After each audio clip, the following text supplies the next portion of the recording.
नमस्कार मित्रांनो, माझं नाव अर्णव सुरेश पुणेकर.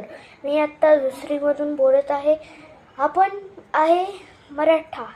आपल्या सगळ्या देवांचं माहिती पाहिजे, खासकर जगन्नाथचं कोणालाच माहिती नाही. लागलं तर तुम्ही मला कमेंट पण करू शकता त्याची पूर्ण माहिती लावून. मी तुम्हाला आज ही माहिती सांगणार आहे की जगन्नाथची अजून काय झालं आले. मग असं झालेले की तो श्रीकृष्ण आहे. तिने जगन्नाथ त्यांच्या स्वप्नात आला.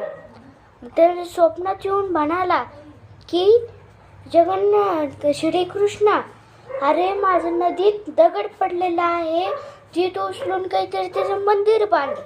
मग त्या कृष्णाने ऐकलं. मग ते सकाळ ते रात्रभर ते काम करायला लागले, नदीत सापडायला लागले. मग त्यांना गावकऱ्याच्या लोकांनी सांगितलं की दगड इथे. मग त्यांनी घेतला, तो मंदिर बांधला. मग अजून ते जगन्नाथची आत्मा त्या श्रीकृष्णाने ते बांधले. अजून पण त्याची आत्मा जगन्नाथमध्ये, त्यांचं ते हे असतं का फेफडं, ते पण अजून त्यांच्याच आतमध्ये. सगळं श्वास वगैरे त्यांना घेता येतो. मग श्रीकृष्णाला छान वाटले आणि श्री जगन्नाथ म्हटले, थँक्यू श्रीकृष्ण.